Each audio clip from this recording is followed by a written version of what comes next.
Moving on, the energy operator has lifted its suspension of the electricity market, giving power companies a 24-hour test before relinquishing control completely.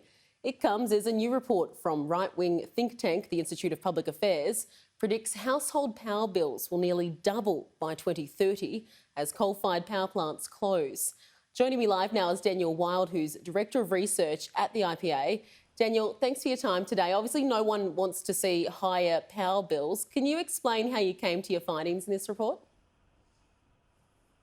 Well, lovely to be with you. Yeah, so the way in which we found the findings that you identified of a doubling in family electricity bills and a quadrupling to business electricity bills under net zero is evaluating the closure of coal stations over the past decade and the impact that has had on electricity prices, and then forecast what that means over the coming years to the end of the year 2030. What we know is that over the next 8 years, there will be at least 6 large coal-fired power stations that are due to close under the policy of net zero, taking a further 20% of energy generation capacity of Australia's already struggling energy grid, and that's going to flow through as higher prices to families and to businesses. Now, ultimately, those higher prices will then flow through the economy in terms of inflation, cost of living pressures, and through the system of prices. So ultimately, the policy of net zero, pushing coal off, not having sufficient reliable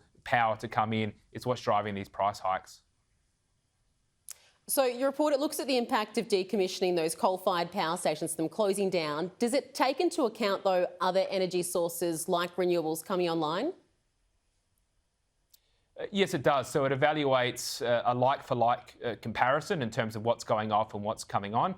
What Australia needs is 24/7 baseload power that's dispatchable, which basically means it's ready to go when you need it. Now, you can't get that from wind and solar.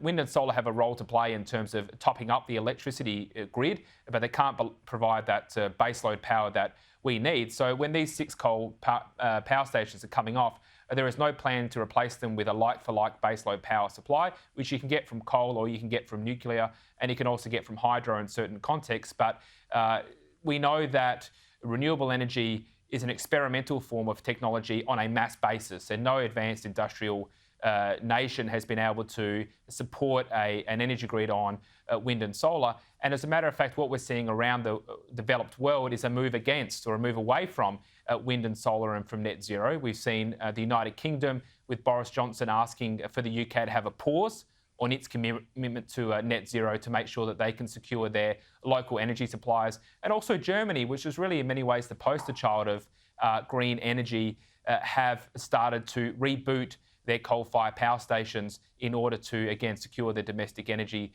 supply. So the world is very much recognising the need for baseload power that comes from coal, which can't really come from wind and solar. So IPA is calling for that pause on net zero by 2050 here in Australia. But given both sides of politics have effectively said the debate's done on that, aren't you beating a dead horse? No, not at all. I mean, we know that the overwhelming majority of Australians support having a reliable and affordable electricity grid ahead of cutting emissions. We undertook a survey recently which asked Australians what do they believe the focus of energy policy should be, and 72% said they wanted the focus to be on reliability and affordability. Only 28% said the focus should be cutting emissions to net zero by 2050. You're right to point out that both sides of politics are supporting the policy of net zero, and what that has meant is we haven't really had a debate in Australia about the very significant economic and social consequences of the policy. We've just discussed the potential price hikes impacting families and businesses, but we also know there's going to be a big jobs impact.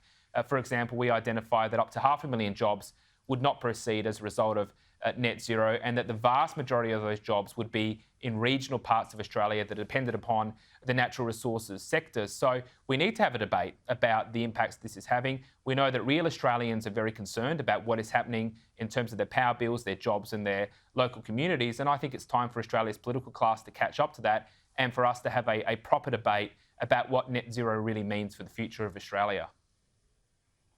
Daniel Wild, thanks for your time today. My pleasure, thank you.